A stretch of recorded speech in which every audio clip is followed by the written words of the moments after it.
What's up guys, and welcome back to another episode of Career Mode. This is episode number 122. And we start today's episode off with some player training and also a huge bid coming in here for Pinamonti, our backup striker. Jose Mourinho's Spurs wanted to take him to North London for £48.4 million.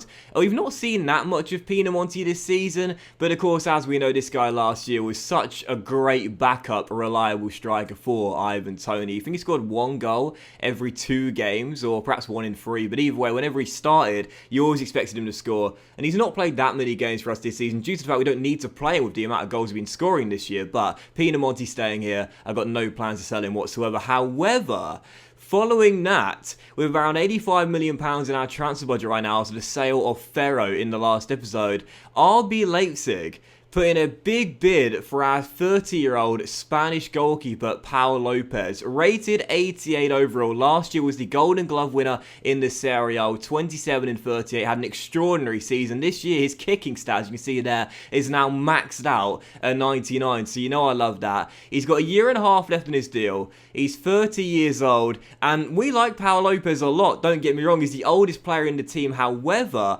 after the sale of Ferro, I did think to myself, if we were to sell Pau Lopez and get around 45 to 50 million pounds for the Spaniard, that would give us enough money to sign, well, you know who. So I thought I'd negotiate with the German side. I asked for £52.5 million to begin with, and they said no, £46.4 million. I was like, what? Are you serious? He's the Golden Glove holder in the Serie A, and he's currently the leader in the Golden Glove race in the Serie A as well. He's worth more than that, valued at £45 million, but to be fair, at 30 years old, he's going to be on the downslope relatively quickly. In about 2 or 3 years, you expect him to decline, although then again, it is FIFA career mode, so now you expect him to decline, really. And I thought he's got a year and a half left on his deal.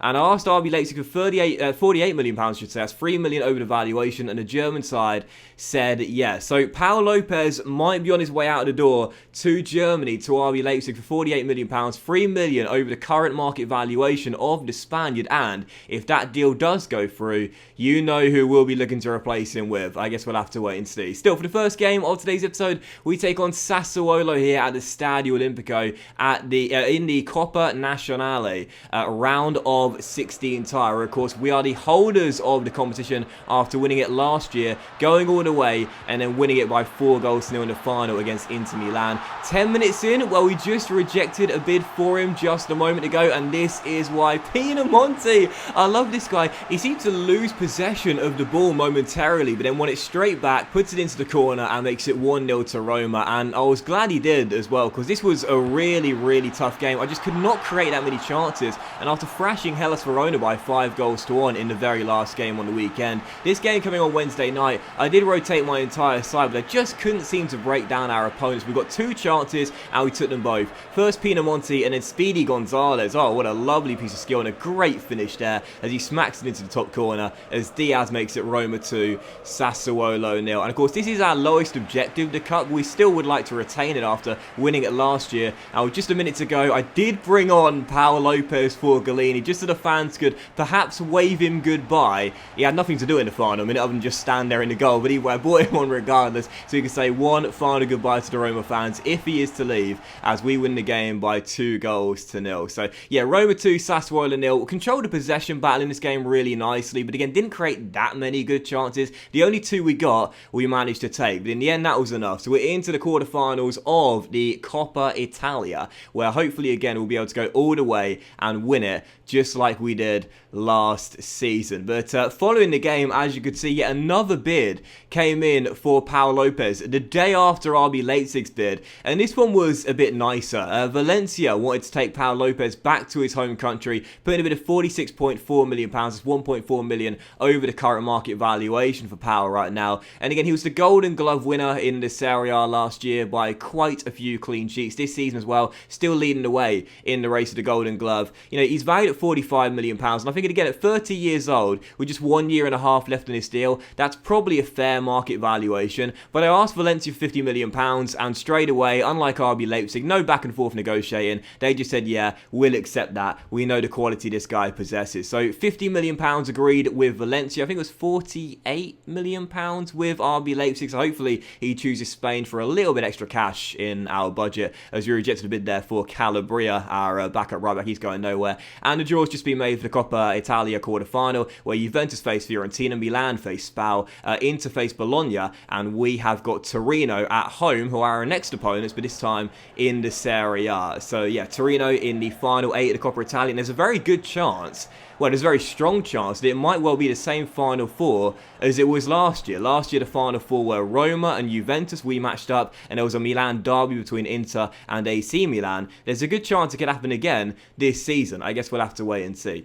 Still, following that, it is indeed time for our second and final game of today's episode, and it is indeed Torino in a bit of a dress rehearsal for that Coppa Italia quarter-final, which is our final game of the month of January. So taking on Torino, one of my former career mode teams. You always have a soft spot for your former career mode teams, don't you? So whenever I face Torino, I always look forward to the challenge. Facing them here in the Serie A, looking to extend our winning run and staying top of the table as well, as we continue to try and pull away from the chasing pack. We had the early chance of the game in the 22nd minute. Paul Lopez, starting for perhaps the final time, says this is what you're going to miss. Sweeper keeper. Love it from Paul Lopez there, coming out of his area and heading the ball away. And Torino had a golden chance to go in front 3 minutes before the break. Eggstein down the right crosses. Odson Eduard flicks it on, and Darda was denied by a fabulous reactionary save by the Spaniard, as the old dog makes a very good stop there. So still 0-0, and perhaps we were sitting there thinking we shouldn't be selling Paul Lopez after last season. Great save there. It's still 0-0, and 9 minutes after the restart, still deadlocked at 0-0 in this game. We were getting chances, but I just couldn't hit the target in this game. You know, for the top scorers in the Serie A, I was really disappointing. We were creating loads and loads of clear-cut opportunities, but I just couldn't seem to put the ball in the back of the net. Orsolini was looking like our best player. In the 64th minute, testing Zach Steffen there as the American makes a really good save on our cam. Great stop there, as it's still 0-0. But from the corner, it was whipped in, and oh, Zach. I kind of felt sorry for him when this goal was scored. Moise Kean heads in the corner. He was having a really solid game, the American, but he will want that one back. Moise Kean nods on the delivery, and Steffen, I mean, he's got to get something on this, right? The header is, you know, relatively close to him. He's only about 8 yards out, Moise Kean, but Steffen there is at his near post. He gets a clear sight of the ball. Maybe he's put off by the man on the line. I'm not entirely sure, but really, that's poor goalkeeping, isn't it? He really should have stopped that one, Steffen, but he doesn't get anything on it. Keane heads it home, and Roma finally have their breakthrough, albeit pretty fortunately. So Keane with the goal. It's his 5th in the Serie A this season. There was 17 minutes to go. I had to include this highlight. Wan-Bissaka douche puts his man on the floor there, wins possession back for us. Golden chance to make it 2. Tony gets the ball out of his feet, but chips it wide the post as it sails behind for a goal kick. So still Roma 1, Torino 0, and had a golden chance to level it deep into stoppage time as well. An additional minute added to the clock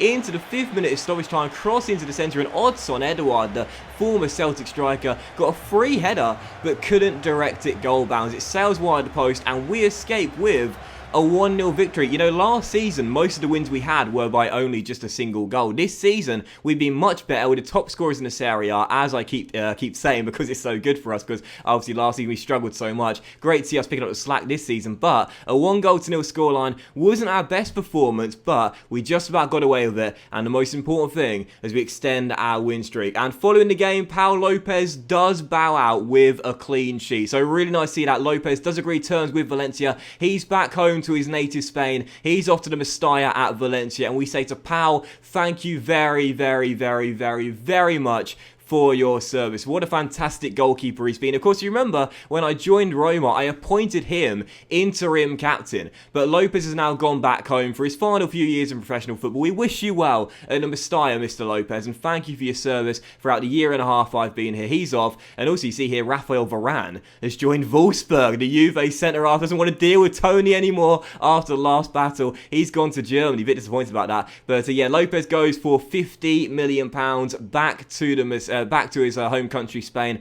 and off to the Mestalla at Valencia. And of course, now that Paul Lopez is gone, we've got around £126.5 million in our transfer budget. And after the sale of Ferro, after the sale of Paul Lopez, you know who we're going after in the very next episode. Gianluigi Donnarumma, the highest rated goalkeeper in the game at 92 overall and just 25 years old. GG, we're coming for you. But that was today's episode of Career Mode, guys. So a big thank you for watching. Really hope you have enjoyed it. And if you did enjoy today's episode, then please do drop a like. Much love to you all. Have a fantastic day. Thank you for your patience, by the way, whilst we've been moving. But I'm officially in the new house, and things should be sorted and back to normal now. So thanks for watching, guys. Have an awesome day. Much love to you all, and I'll see you for the next episode of Career Mode, which of course you will not want to miss very soon.